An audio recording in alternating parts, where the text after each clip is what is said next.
सिद्ध सूर्य उपाध्याय साधु सर्व अर्थ के प्रकाशी मांगली के रूपकारी है। तिनको स्वरूप जान राग ते भरी जो भक्ति काय को नवाई स्तुति को उचारी है।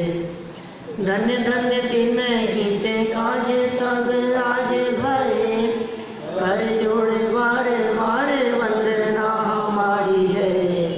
मंगल कल्याण सुख ऐसो हम चाहत है। ओ मेरी ऐसी दशा जैसी तुम,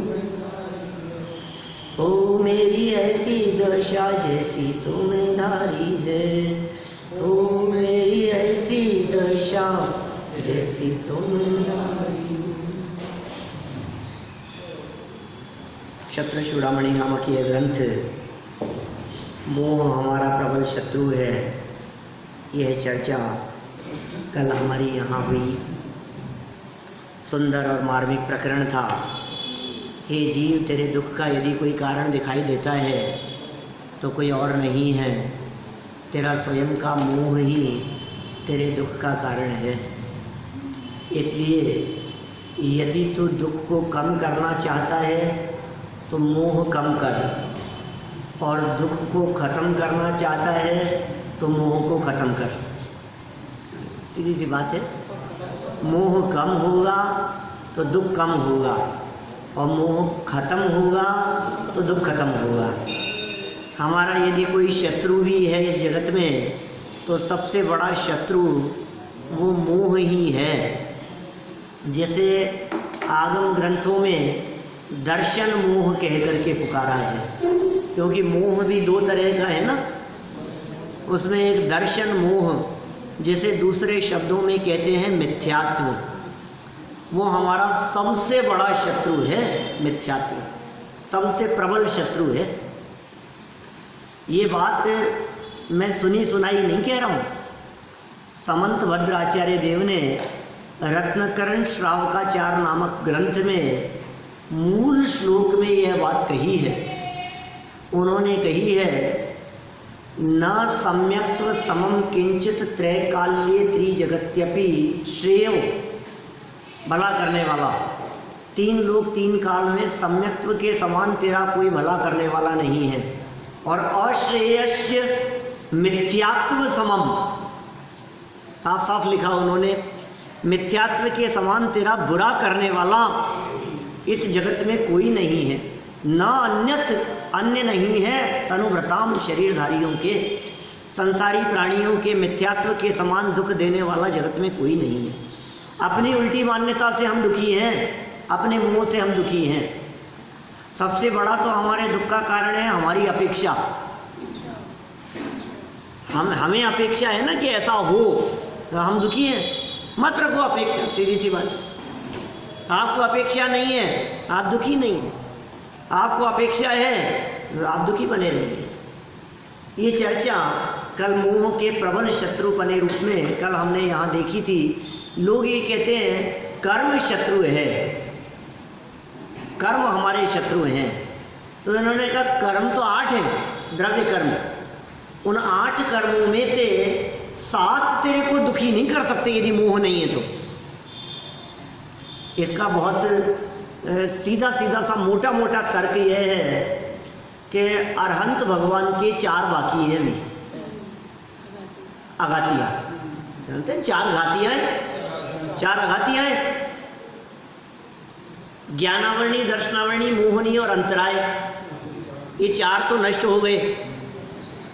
और अरहंत अवस्था हो जाने पर अभी 4 बाकी हैं, वेदनीय, आयु, नाम और गोत्र। तो हम आपसे पूछते हैं अरहंत भगवान कितने दुखी हैं? क्या बात कर रहे हैं? अरहंत भगवान तो अनंत सुखी हैं। क्या 8 कर्म यदि दुख के कारण हैं तो 8 में से 4 ही गए हैं ना, तो आधे सुखी होने चाहिए। क्या? जबकि समविचरण में बैठे हुए तीर्थंकर परमात्मा उपदेश देते हुए भी अन्य सामान्य केवली अरहंत अवस्था में वे सब अनंत सुखी हैं। इससे सिद्ध होता है कि आघातिया कर्म तो तेरे सुख दुख से कोई संबंध रखते नहीं है, कोई मतलब ही नहीं है उनसे। तो कि नहीं साहब, चार जो दुख देते थे ना घातिया, वो नष्ट हो गए। ज्ञानावरण, दर्शनावरण, मोहनी, अंतरा है, ये चार दुख के कारण मानो आप, ये नष्ट हो गए, इसलिए अनंत भगवान अनंत सुखी हो गए। तो हमारा ये कहना है, सुनो, 13वें गुणस्थान में तो चारों नष्ट हो जाते हैं घातिया कर्म, 12वें गुणस्थान में कितना गया है? क्या था भैया बताओ? 12वें गुणस्थान में 8 कर्मों में से कितने कर्म गए हैं? तो एक गया है, अकेला मोहनीय। अभी ज्ञानावरणी भी है, दर्शनावरणी भी है और अंतराय भी है। 12वें गुणस्थान में अकेला मोह गया है। क्या क्षीण मोह गुणस्थान है ना 12वें गुणस्थान का नाम भूल गए होंगे हैं? बोलो, शुरू करो। हाँ, पहले से शुरू करना, लास्ट तक। मिथ्यात्व, सासाधन, मिश्र, अविरत, सम्यक, देश विरत, प्रमत्त विरत, अप्रमत्त विरत, अपूर्वकरण, अनिवृत्तिकरण, सूक्ष्म सांप्राय, उपशांत मोह, क्षीण मोह। क्या बात है, ये 14वें गुणस्थान है। तो इनमें 12वें गुणस्थान का नाम है उपशांत मोह, क्षीण मोह। तो क्षीण मोह माने मोह नष्ट हो गया। क्या अब जहाँ मोह नष्ट हो गया तो कहते हैं 11वें और 12वें दोनों गुणस्थान वाले जीव पूर्ण सुखी हैं, मोह नहीं होने की वजह से। इससे सिर्फ ज्ञानावरणी मौजूद है, फिर भी पूर्ण सुखी है। दर्शनावरणी मौजूद है, फिर भी पूर्ण सुखी है। अंतराय भी उदय मौजूद है, फिर भी पूर्ण सुखी है। और आघातिया भी मौजूद है चारों, फिर भी पूर्ण सुखी हैं। इसका मतलब ये है कि 8 में से 7 की मौजूदगी इस जीव के दुख का कारण नहीं है, लेकिन मोह होगा तो दुख होगा। अब बताओ, हमारा ये कहना है कि आपके पास से 2-5 करोड़ का नुकसान हो गया, ये कौन से कर्म का उदय है? उदय के निमित्त की बात कर रहे हैं। 2-5 करोड़ का नुकसान हो जाना, ये कौन से कर्म के उदय से है? ज्ञानावरणी के उदय से? तो दर्शनावरणी, मोहनी, अंतराय, वेदनी है। अनुकूल प्रतिकूल संयोग है ना? आपको अनुकूल संयोग लग रहे थे, आपके असाता वेदनी कर्म का उदय आया, या साता वेदनी कर्म का उदय समाप्त हो गया। तो ये आपको ऐसा लगता है कि भाई ये पैसा चला गया इससे। अब मुझे ये कहना है, ये जो वेदनी कर्म का उदय था, ये तो शास्त्रकार कह रहे हैं दुख का कारण है नहीं, आप तो बहुत दुखी हो रहे हो। वो भी था भाई, आचार्य तो ये कह रहे हैं कि ये वेदनी कर्म का उदय तेरे दुख का कारण नहीं है, पर तू दुखी तो बहुत हो रहा है पैसा चले जाने पर। अच्छा, घुटनों में प्रॉब्लम हुई कि कमर में प्रॉब्लम है, कौन से कर्म का उदय? असाता वेदनी प्रतिकूलता देखो तो, और शरीर की स्थिति देखो तो नाम कर्म का उदय है ना, क्योंकि शरीर की परिस्थितियां नाम कर्म के उदय का काम है, और प्रतिकूलता है तो असाता कर्म के उदय का काम है। तो दुखी हो रहा है ये अपने कमर दर्द से, क्या दुखी हो रहा है घुटनों के दर्द से, परेशान है बहुत ज़्यादा। अब बताओ, क्या नाम कर्म के उदय से दुखी है? क्या वेदनी कर्म के उदय से दुखी है? बोलो। नहीं, ये तेरे दुख का कारण नहीं है, इनके साथ में जो मोह है ना, वो दुख का कारण है। ये जो शरीर की परिस्थिति दुख का कारण नहीं है, इस परिस्थिति के साथ में जो तेरा लगाव है, जो अपनापन है, जो तन्मयता है, वो दुख का कारण है। पैसे के चले जाने पर क्या जो तकलीफ है आपको, वो तकलीफ पैसे के चले जाने से नहीं है। ये मेरा था, क्या मेरा चला गया, इसमें तकलीफ है क्या? मुझे बतलाइए, एक कैशियर मुनीम जी दुकान पर बैठे हैं, लाखों का माल भी है क्या, और उनके क्या कहते हैं गले में लॉकर में लाखों रुपया भी है। करोड़ों तो मत कहो, ये तो करोड़ों तो नहीं रखते होंगे, लेकिन लाखों तो हो ही सकते हैं, है ना, किसी भी दुकान पर शोरूम में। और वही आया वहाँ और बंदूक तान करके और लूट करके ले गया। पैसा गया ना, उनके पास से गया है। दुख कितना है, क्या बात कर रहे हो? दुख बिल्कुल नहीं है, ऐसा तो नहीं है। जितना थोड़ा मालिक के प्रति अपनापन है ना, क्या है, उतना दुख तो है। उतना तो है कि यार सेठ जी का कितना बड़ा नुकसान हो गया है, मतलब ये तकलीफ तो है। लेकिन जितना दुख सेठ जी को है ना, उतना नहीं है। क्या सेठ जी दूर बैठे हैं, उसके बावजूद वो दुखी हैं, और जिसके पास से गया है उसको उतना दुख नहीं है। तो दुख किस बात का था? ये जो मेरा है ना, ये दुख का कारण है। ये दुख का कारण तेरा मोह है परिवार के प्रति, अपने घर संपत्ति के प्रति, बाहरी वस्तुओं के प्रति। जितना जितना आपका लगाव है, उतना उतना आपके दुख का कारण है। तो उपदेश, निष्कर्ष रूप उपदेश क्या है कि आप अपने लगाव और आसक्ति को कम करो, बस, और कोई उपाय नहीं। आप यदि हट जाओ दूर तो आप निश्चिंत रह सकते हो, आपको तकलीफ नहीं है कुछ भी। देखो अब ये उपाय बतला रहे हैं आगे। कल तक तो ये चर्चा हुई, मोह ही धर्म का प्रबल शत्रु है। धर्म का, धर्म माने सच्चा सुख उत्पन्न होना। यो धरत्युत्तमे सुखे, उसका नाम है धर्म। फिर श्लोक सुनाता हूं आपको, समंत भद्राचार्य को सामने प्रस्तुत करता हूं।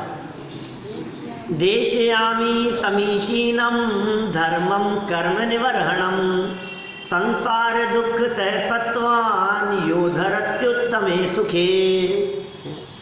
वही धर्म है जो आपको उत्तम सुख में ले जाके धर दे, उसका नाम धर्म है। आपको तकलीफ हो रही है, इसका मतलब धर्म नहीं है। ये बड़ी गजब की परिभाषा है। सुख की जो परिभाषा समंत भद्र स्वामी ने बनाई है, गजब की परिभाषा बन गई। दिव्य जी, ऐसी परिभाषा सामने आ गई है जो अपने आप में अद्भुत परिभाषा है। किसका नाम धर्म? जिससे सुख हो उसका नाम धर्म। अब इसको जितना विस्तार कर सको, मैं तो इतना विस्तार कर सकता हूं कि पौन घंटे प्रवचन इसी पे चले। अभी इतना विस्तार हो सकता है इसका, एक एक चीज पे उसको घटित करो। जहां दुख हो इसका नाम है धर्म नहीं है, क्योंकि धर्म तो उसे कहते हैं जो सच्चा हो, समीचीन हो, इस जीव के संसार के दुखों से छुड़ाकर इसको उत्तम सुख की प्राप्ति कराए, उसका नाम धर्म है। अब एक तो उत्तम सुख, उत्तम सुख क्या होगा उसकी भी व्याख्या बहुत हो सकती है। दूसरी बात ये कि आपको ये जो लग रहा है कि प्रवचन सुन करके धर्म हो रहा है, ऐसा लग रहा है ना हमारे को, अरे साहब रोज प्रवचन सुनता हूँ साहब, कितना धर्मात्मा हूँ मैं, रोज प्रवचन सुनता हूँ, रोज करता हूँ, कितना धर्मात्मा हो गया। कि सुन भाई, तेरे को इसमें भार लगता है क्या? कभी कभी ऐसा लगने लगता है यार कितना सुन लिया, कभी कभी ऐसा लगने लगता है ना यार टाइम तो बहुत ही ज़्यादा हो जाता है, कभी ऐसा लगता है इसमें तकलीफ लगती है ना कभी कभी तेरे को, यार अब तो बरसात आ रही है, अभी कौन जाएगा। कभी कभी ऐसा लगता है ना ठंड बहुत है, अभी तो साधन नहीं है यार, छोड़ो ना यार, कोई बात नहीं, अब थक रहे हैं, आज तो रहने ही दो। कभी कभी ऐसा लगता है ना आपको? माने ये जो तकलीफ लगती है ना, इसका मतलब ये है कि जिस काम में आपको थोड़ी तकलीफ दिखाई दे रही है उस काम में धर्म नहीं हो सकता, ये कह रहे हैं। धर्म वहां है जहां सुख है, जहां सुख नहीं है वो उत्तम सुख होना चाहिए। नहीं तो आप कहोगे सब दुकान पे बैठ के भी मेरे को सुख मिल रहा है, मजा आ रहा है, तो क्या ये सुख वो सुख नहीं, हम उत्तम सुख की बात कर रहे हैं। अतीन्द्रिय सुख तक जो पहुंचा देवे उसका नाम धर्म है। और जहां तकलीफ हो वहां धर्म नहीं है। आपको पूजन करते हुए आकुलता दिख रही है तो धर्म नहीं।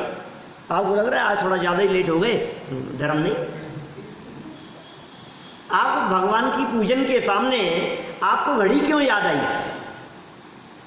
आपको उस समय दूसरे काम क्यों याद आए? उस समय आपको आकुलता उत्पन्न हो रही है ना, तीर्थ वंदना में आपको आकुलता उत्पन्न होती है, तो वहां धर्म नहीं।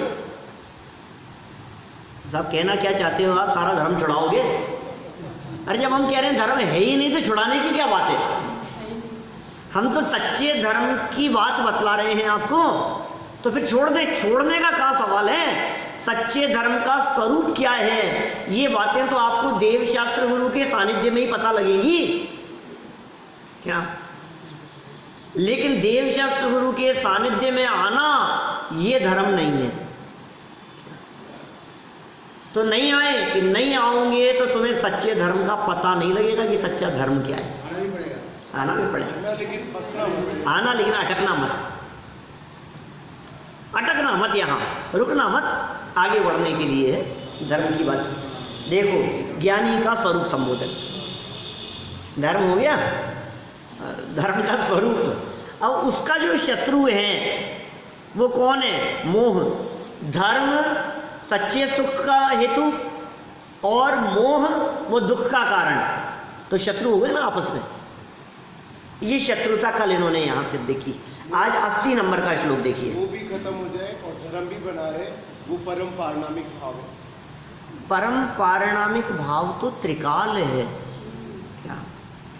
परम पारणामिक भाव का अवलंबन वो धर्म।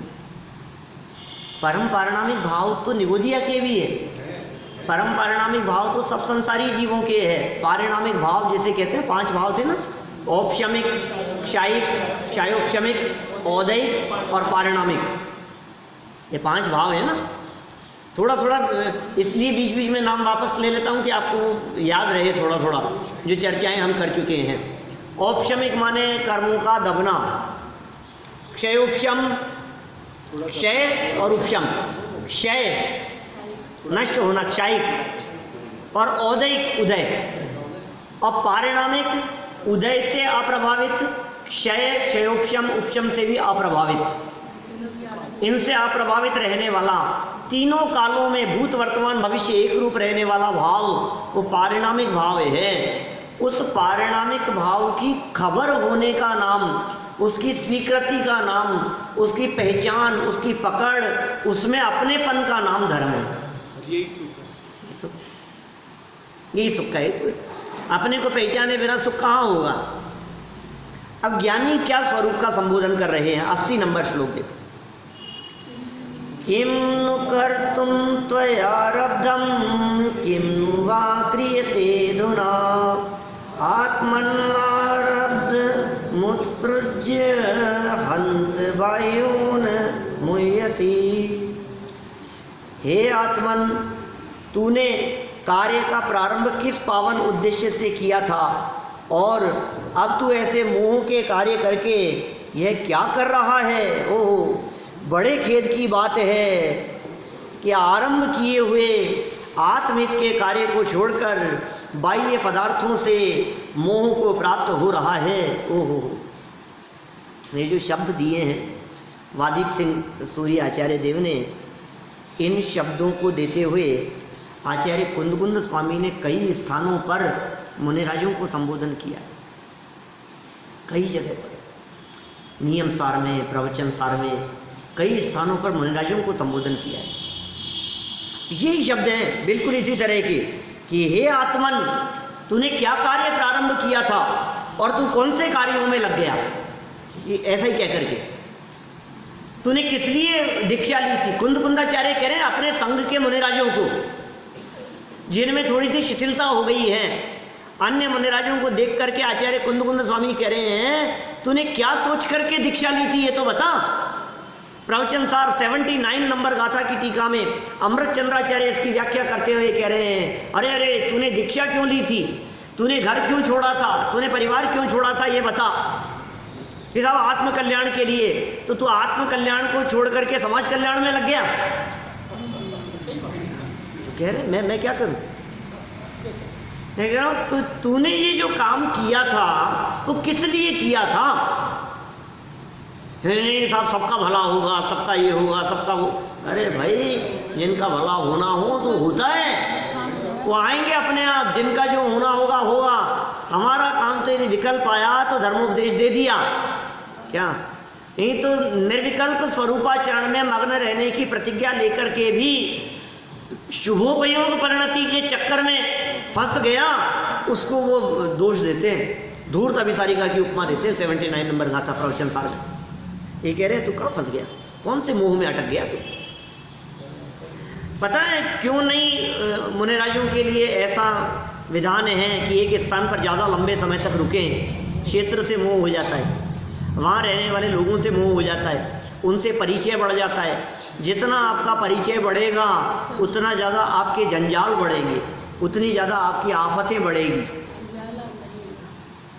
कितना सुंदर कह रहे हैं, हे आत्मन, हमसे कह रहे हैं तूने कार्य का प्रारंभ किस पावन उद्देश्य से किया था। सब जगह पर लगाओ इस चीज को, माने जिस उद्देश्य को लेकर के संस्था खड़ी की थी, आज आपके उद्देश्य बदल गए।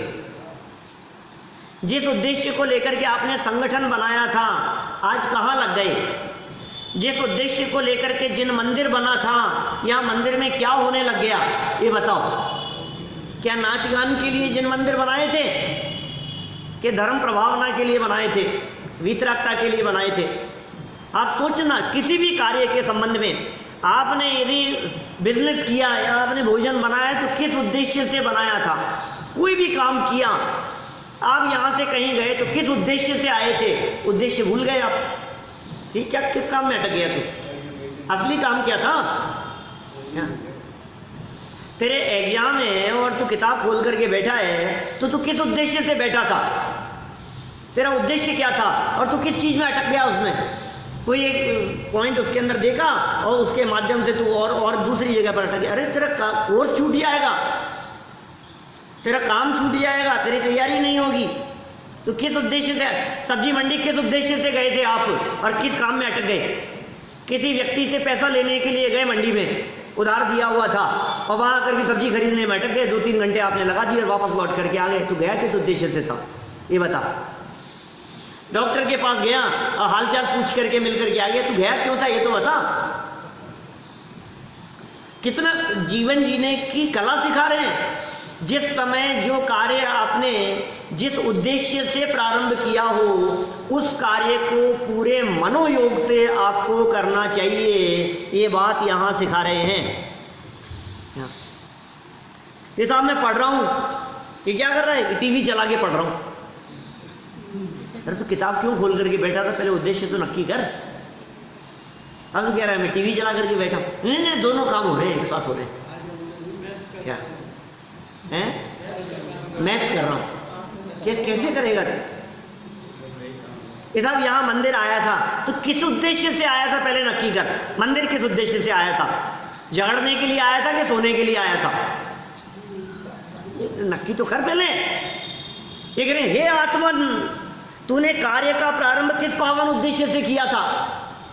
मैं मंदिर जिन वचन सुनने के लिए आया था, जिनवाणी की चर्चा सुनने के लिए आया था, आत्मकल्याण की भावना से आया था। ओहो, मेरे को तो यहाँ शांति मिल रही थी तो मेरे को तो नींद आने लग गई। तो उद्देश्य भूल गया अपना। किस उद्देश्य से आया था और क्या काम करने लगा, क्या सिखा क्या रहे हैं। देखो अब आचार्य देव कितने सुंदर शब्दों में कह रहे हैं, तेरा जीवन बदल जाए। सच में लौकिक में तेरी कितनी उन्नति हो तू सोच नहीं सकता है, लेकिन उद्देश्य को ध्यान में रखना।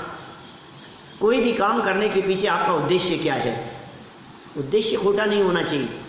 आयोजन बहुत बड़े बड़े हैं, प्रयोजन क्या है वो मत भूल जाओ। आपने किया किस लिए है ये तो बताओ, उससे हासिल क्या हुआ और हासिल क्या करना चाहते थे। क्या हासिल करने के लिए आपने इतना बड़ा आयोजन किया था, वो हासिल हुआ कि नहीं हुआ। बिजनेस करता है, लंबी चौड़ी दुकान खोलता है तो साल के अंत में ही सही, साल में एक बार ही सही, आखिर नफ़ा नुकसान का हिसाब तो लगाता है, बैलेंस शीट तो बनाता है अपनी। क्या आखिर मैंने साल भर काम किया तो क्या नफ़ा नुकसान हुआ। और यदि घाटे में चल रहा हो तो बंद करने की सोचता है, बदलने की सोचता है। ये क्या हुआ यार, इसलिए थोड़ी ना किया था काम, मैंने नुकसान के लिए नहीं किया था ना। अब हम ये कह रहे हैं रोजाना मंदिर आकर के आप मंदिर किस लिए आए थे ये बताओ, और फिर उसके नफा नुकसान की बैलेंस शीट बनाओ। प्रॉफिट हुआ कि लॉस हुआ, ये बैलेंस शीट आपको बनानी पड़ेगी, P&L बनाना पड़ेगा आपको, प्रॉफिट एंड लॉस अकाउंट।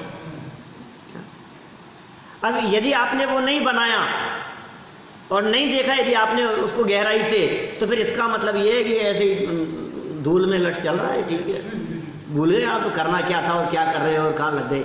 फिर आप करते रहोगे, समाज सेवा में लगे रहोगे आप आत्म कल्याण की भावना रख करके भी।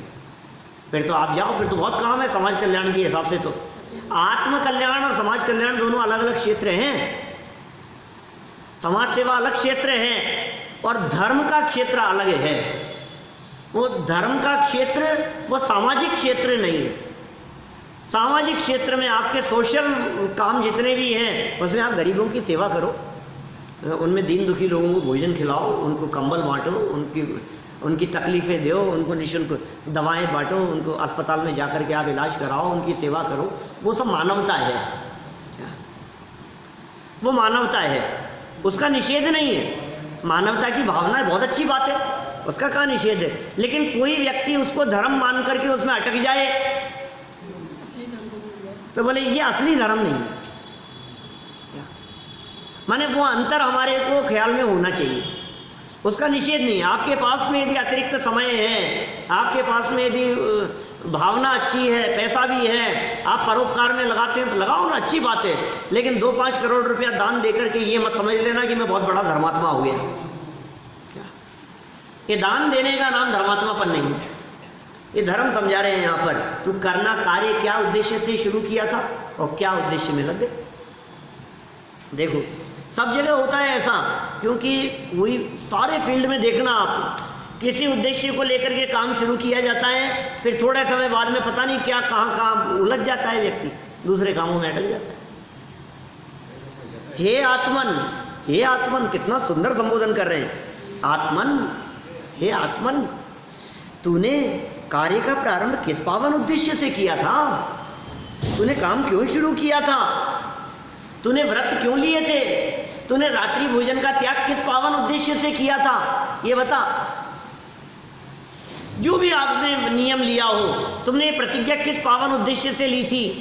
तुमने 10 लक्षण पर्व मनाने का, अच्छे से मनाने का संकल्प किस पावन उद्देश्य से किया था?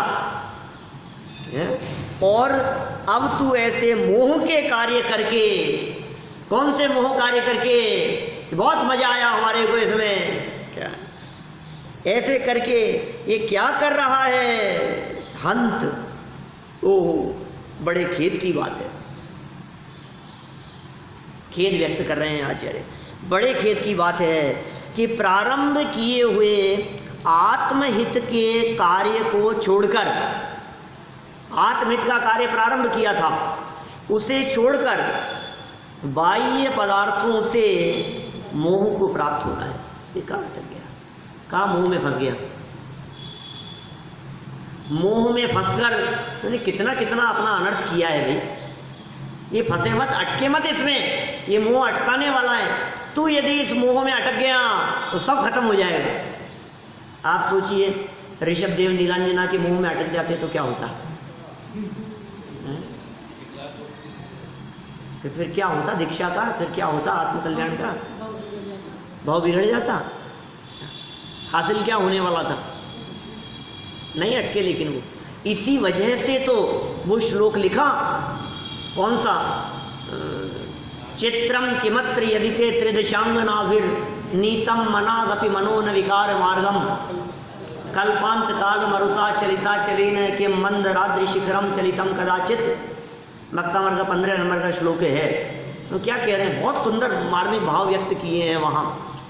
चित्रम किमात्र यदि ते त्रिदशांग नाभिर, समझ में आता है क्या? चित्रम आश्चर्य, चित्र विचित्रता, क्या आश्चर्य है इसमें? किम अत्र, किम माने क्या, अत्र माने यहाँ। चित्रम किम अत्र, यहाँ क्या आश्चर्य है? मानो आदिनाथ भगवान सामने विराजमान है, मान गंगाचार्य सामने बैठकर आदिनाथ भगवान की स्तुति कर रहे हैं। हे भगवान, इसमें कौन सा आश्चर्य है? कि क्या बात क्या कहना चाह रहा है तो आश्चर्य के बारे में? क्षेत्रम किमात्र यदि ते, हे भगवान यदि आपको, यदि ते त्रिदशांग नाभिर, त्रिदश कहते हैं देव, देवों का पर्यायवाची त्रिदश। त्रिदशांगना माने देवांगना। क्या त्रिदश माने देव और त्रिदशांगना माने देवांगना। त्रिदशांगना भी देवांगनाओं के माध्यम से भी क्या चित्रम के मात्र यदि ते त्रिदशांगना भी नीतम माने लाया गया मनाक अपि किंचित मात्र भी मनो न विकार मार्गम। हे आदिनाथ भगवान, देवांगनाओं के माध्यम से भी आपके मन को किंचित मात्र भी विकार मार्ग पर नहीं लाया गया, तो इसमें क्या आश्चर्य है। तुमको लगता है यार गजब ही हो गया भाई साहब, ऐसी देवांगनाएं थी फिर भी ये कोई आश्चर्य नहीं है। मानसिकाचार्य क्या कह रहे हैं, इसमें कोई आश्चर्य नहीं है। कि क्यों नहीं है आश्चर्य, कि क्या कल्पांत के समय में चलने वाली हवाएं जो पर्वतों को भी उड़ा करके ले जाती है, वो सुमेरु पर्वत के शिखर को भी हिला सकती है क्या? आप कह रहे हो इतनी हवाएं चल रही है, पर्वत उड़ रहे हैं और मेरु पर्वत का शिखर भी नहीं हिला, आश्चर्य? अरे कोई आश्चर्य नहीं है इसमें। ऐसे ही है आदिनाथ भगवान, आपके मन को यदि विचलित नहीं किया जा सका तो इसमें कोई आश्चर्य नहीं है। देवांगनाएं भी जिनके मन को विचलित करने में समर्थ नहीं होती, क्यों नहीं समर्थ होती? क्योंकि ये कह रहे हैं यहाँ पर कि वे मोह में नहीं फंसते। मोह में फंस जाएं तो मुक्ति अटक जाए। क्या मोह में फंसे हैं उन्हें मुक्ति नहीं, फंसे है ना। मोह मुक्ति का नाम मुक्ति है, कषाय मुक्ति का नाम मुक्ति है। वो है ना भव बीजांकुर जनना रागाद्याक्षय मुपागता यस्य ब्रह्मा वा विष्णुर्वा हरो जिनो वा नमस्तस्मै। हेमचंद्राचार्य का श्लोक है।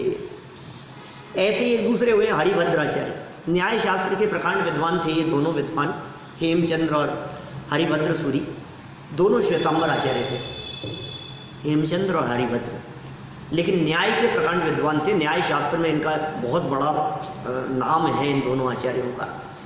हरिभद्र सूरी एक स्थान पर ऐसा कहते हैं, न श्वेतांबरत्वे न दिगंबरत्वे न तर्कवादे न च तत्ववादे न पक्षपाताश्रयेण मुक्ति कषाय मुक्ति किल मुक्तिरेव। क्या किसी पक्षपात के आश्रय से मुक्ति नहीं है, तर्कवाद तत्ववाद से मुक्ति नहीं है, किसी बाह्य वेश आदि के आधार से मुक्ति नहीं है। तो कहाँ कहाँ अटक रहा है? ये कह रहा है मैं ऐसा हूँ, मैं ऐसा हूँ, वो कह रहा है ये इस तत्व से होगी, उस तत्व से होगी, ये कहता है ये तर्क है, ये तर्क, कोई उलझन में नहीं। असली मुक्ति किसका नाम है? तो कहते हैं कषाय मुक्ति के, कषाय मुक्ति का नाम मुक्ति है। मोक्ष, मोक्ष मोह क्षय, मोह के क्षय का नाम मोक्ष है। मोह माने क्या है? कषाय, और मिथ्यात्व इनका नाम है मोह। दो मोह है ना, दर्शन मोह और चारित्र मोह। दर्शन मोह माने मिथ्यात्व, चारित्र मोह माने कषाय। तो मिथ्यात्व और कषाय इन दोनों का नाम मोह, और मोह से मुक्ति माने मिथ्यात्व और कषाय से मुक्ति। मिथ्यात्व और कषाय से मुक्ति का नाम असली मुक्ति है। बाकी तो आप लगे रहो इधर उधर, तो मोह बढ़ाने के साधन हैं, समाज से भी, परिवार से भी और साधर्मियों से भी। क्या जब वात्सल्य अंग की चर्चा करते हैं तो साधर्मियों से वात्सल्य की बात करेंगे, प्रीति की बात करेंगे, लेकिन जब मुक्ति की बात आएगी तो कहेंगे ये मोह भी तोड़ना पड़ेगा। अरे देवशास्त्र गुरु के प्रति मोह भी तोड़ना पड़ेगा, क्योंकि वो भी पराश्रित है। मोह तो रंच मात्र भी रहेगा तो मोक्ष नहीं होगा, माने रंच मात्र मोह का सद्भाव ना हो तो मोक्ष है। पढ़ो देखो क्या कह रहे हैं, सरल अर्थ में क्या बातें कहते हैं। हे आत्मन, तूने क्या करना प्रारंभ किया था और अब तू क्या कर रहा है? महान खेद की बात है कि प्रारंभ किए हुए आत्म कल्याण रूप मोक्ष मार्ग को छोड़कर बाह्य कहाँ मान सम्मान हो, ख्याति प्राप्ति में अटक गया तू, यश प्रतिष्ठा में अटक गया, मान सम्मान, ये बहुत बड़ी चीज है मान सम्मान। दौलत राम जी ने छेड़ाला में बहुत सुंदर पंक्तियां लिखी दूसरी ढाल में, जे ख्याति लाभ पूजादि चाह, धरि करन विविध विध देहदाह, आत्म अनात्म के ज्ञानहीन, जे जे करनी तन करन छीन, ते सब मिथ्या चारित्र त्याग, अब आत्म के हित पंथ लाग। कहाँ कहाँ किसको मिथ्या चारित्र कह दिया कि कहाँ कहाँ अटक रहे, ख्याति लाभ पूजा प्रतिष्ठा यश प्रतिष्ठा मान सम्मान, लोग मुझे पूछें, लोग मुझे चाहें, लोग मुझे सुने।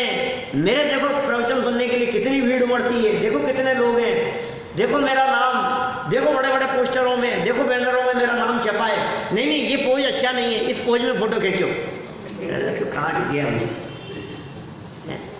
कौन सी फोटो खिंचाने में लगता है? जिसकी फोटो खींच रही है वो मैं नहीं हूं, और जो मैं हूं उसकी फोटो खींचती नहीं है। मेरे स्वरूप को सामने वाला जानता नहीं। शरीर में कोढ़ हो रहा हो, सारा जगत देख रहा हो कि अरे अरे कितनी कितनी हालत खराब है, और मुनिराज ये देख रहे हैं, इससे भिन्न हूं मैं, तो मेरा स्वरूप तो इससे भिन्न है। देह से भिन्न अपने स्वरूप की अनुभूति करने वाले इन बाह्य यश प्रतिष्ठा मान सम्मान में अटकते नहीं है। ये अटकने के स्थान है, ये इनमें अटकना नहीं। अरे मान सम्मान तो मिलेगा, मिलता है, उसमें क्या दम है? क्या नरक की साई है बड़ाई 1.5 दिन की, बनारसी दाल जी की पंक्तियां हैं क्या? ये बनारसी दाल जी की पंक्तियां हैं। अरे यश प्रतिष्ठा तो तीर्थंकरों की कम है क्या? लेकिन चाहते नहीं है, बात चाह की है। तीर्थंकरों का तीनों लोकों में यश है, तीनों लोकों में जय जयकार हो रही है तीर्थंकरों की। मुनिराजों की भी होती है, तीर्थंकरों की भी होती है, ज्ञानियों की भी होती है, सम्यक दृष्टियों की भी होती है। देव लोग आकर के जय जयकार करते हैं, सब जगह जहाँ खड़े हो जाएंगे यश प्रतिष्ठा दिखाई देती है। लेकिन आप, दुनिया आपकी यश प्रतिष्ठा की प्रशंसा कर रही है, आपका यश कर्म का उदय है, आपके चित्त में किसका अवलंबन है? मैं कहता हूं ये बात, आखिर सीता की प्रशंसा क्यों हुई? अग्नि परीक्षा के समय देव लोगों ने आकर के वो उस सीता के लिए, जो देव लोग आए और उन्होंने अग्नि परीक्षा के समय पुष्प वृष्टि की, उसकी जय जयकार की, आखिर क्यों? सुदर्शन, सेठ सुदर्शन, सूली पे चढ़ाना था उसको, है उस पर लटकाना था। क्या हुआ फिर? क्यों देवलोक प्रकट हो गए? क्यों जय जयकार होने लग गई? वो नाग का हार क्यों हो गया? ये सब क्यों हो रहे हैं?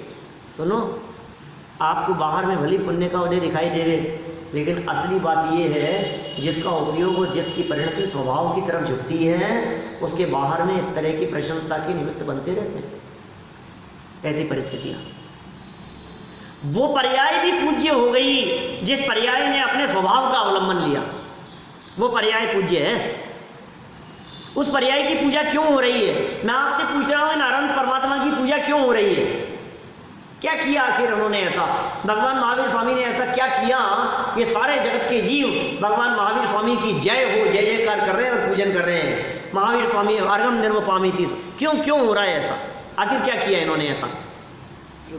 बोलो, कितने हॉस्पिटल खोले थे महावीर भगवान ने? कितनी धर्मशालाएं बनवाई थी? किन किन लोगों का इलाज किया था और किन किन के पांव दबाए थे, सेवाएं की थी? बोलो। नहीं, मैं पूछना चाह रहा हूं आपसे, आखिर ये पूज्य क्यों हो गए? आखिर इस पूज्यता का कारण क्या है? इसकी पूज्यता का कारण ये है कि जिसकी दृष्टि में अपने स्वभाव की महिमा है, 3 जगत के जीव उसकी महिमा गाते हैं। जिसे अपने स्वभाव की महिमा नहीं है, कौन उसकी महिमा गाए? जिसका उपयोग, जिसकी परिणति अपने स्वभाव की तरफ झुकती है, सारे जगत में उसकी प्रशंसा होती है, सारे जगत में प्रशंसा होती है। उस पर्याय की प्रशंसा है। देखो, आपको यदि अतीन्द्रिय आनंद चाहिए हो तो अपने स्वभाव का अवलंबन लेना, और यदि आप स्वभाव का अवलंबन लेंगे तो स्वभाव की तरफ झुकी हुई जो पर्याय हैं, जो वर्तमान पर्याय, उस वर्तमान पर्याय की सारे जगत में प्रशंसा अपने आप होती चली जाएगी। यार क्या भीतर आता है, अरे यार क्या संयम है, क्या दृष्टि है इनकी, कैसी अंतरोन्मुखी वृत्ति है, कोई जल से भिन्न कमलवत रहते हैं, कैसी स्थिति है, ये बड़ा विचित्रता है। ये सिखा रहे हैं यहाँ पर, ये देखो आप, मान सम्मान से मैंने इतनी बात कह दी बीच में, अटकना नहीं इस जगह पर कहीं भी। क्या भैया, बहुत प्रशंसा मिलेगी, बहुत दान देते हो, बहुत भावनाएं अच्छी है आपकी, जहाँ भावना होती है हाँ मेरी तरफ से करा दो, मेरी तरफ से करा दो, ऐसी भावनाएं रहती है। अजय भैया की कह रहा हूँ बात। तो मेरा कहने का मतलब है, लेकिन अटकना नहीं कहीं भी, अटकने के स्थान बहुत हैं। और क्या प्रवचन करते हो, क्या करते हो, अटकना नहीं भैया, हम जानते हैं, हम जानते हैं भाषा वर्णना का काम है, ये हमारा काम नहीं है, हमारे बोलने से बोलने में भी नहीं आता है। आप सोचो बहुत अच्छा प्रवचन करेंगे, जो निकलना होगा सो निकलेगा, वाणी में जैसा निकलना होता है, एक वाक्य हमारे हिसाब से नहीं निकलता है। ये भाषा वर्णना पुद्गल है और मैं चेतन हूँ, इसमें मेरी चलती नहीं है। जहाँ मेरी चलती नहीं है वहाँ जबरदस्ती चलाने का प्रयास क्यों करूँ? हाँ, भाव जरूर आता है बोलने का, लेकिन मैं बोल सकूं, ये चेतन अचेतन का करता धरता हो सके, ऐसा तीन काल में संभव नहीं है। कितने सुंदर कह रहे हैं, मान सम्मान में, इंद्रियों के विषय में कहाँ अटके हैं हम लोग, मान सम्मान में फंसे हैं। अरे नहीं, देखो मर मिटने को तैयार है मान सम्मान के लिए। मोक्ष मार्ग प्रकाशक पेज नंबर 39, वहाँ सारे कषायों की दशाओं में यही लिखा है, थोड़े से मान को ठेस लगती है आत्महत्या करने को तैयार हो जाते। क्यों? मैं सहन नहीं कर सकता, मुझसे बर्दाश्त नहीं हो सकता, मैं नहीं देख सकता यार ऐसी बेइज्जती, हमसे ये बेइज्जती बर्दाश्त नहीं होती। क्यों? ये क्या होती है बेइज्जती, क्या होती है ये तो बताओ पहले, बेइज्जती क्या चीज़ होती है? बेइज्जती ये है कि मेरे मान कषाय का पोषण नहीं हो रहा है, इसका नाम है बेइज्जती। यशोधर मुनिराज के गले में मरा हुआ सर्प डाल दिया, कितना अपमान हुआ उनका, अपमान हुआ कि नहीं हुआ? उसने तो अपमानित करने के लिए किया ना ऐसा, फिर उनका अपमान हुआ कि नहीं हुआ ये तो बताओ। कि मेरा सम्मान और मेरा अपमान ये तेरे कंट्रोल में नहीं है, मैं अपना रिमोट कंट्रोल तेरे हाथ में नहीं देता। ऐसे होते हैं हमारे मुनिराज, माने हमारी प्रशंसा, हमारा अपमान, हमारी, अरे मैं मेरे स्वभाव में रहने वाला, मुझे तेरे से मतलब नहीं है कि बेइज्जत कर दूंगा तुझे, कर दे, हमें क्या फर्क पड़ता है, हमें इसकी परवाही नहीं है। हम कोई गलत काम नहीं करते, क्या हम अपने आप में अपने आप को संभाल करके रहते हैं, हम जानते हैं हम कैसे हैं। अब दुनिया चाहे कुछ भी करे, कितनी भी बातें बनाए, कुछ भी कहे, उससे हमें कोई मतलब नहीं है। यश अपयश विधि हाथ, पंक्ति है ना क्या? यश और अपयश तो कर्म के उदय का काम है, और मैं कर्म के उदय से भिन्न पारिणामिक भाव स्वरूप हूँ। अब देखो अब क्या करना है आपको, अब ये अटक रहा है यहाँ, तो मान मिल रहा है, सम्मान मिल रहा है, वो भी भाई है, अब वो भी मान सम्मान जो मिल रहा है वो भी तेरे को नहीं। अरे तेरा असली सम्मान तो तीर्थंकर परमात्मा समूह शरण में बैठकर करते हैं, असली सम्मान।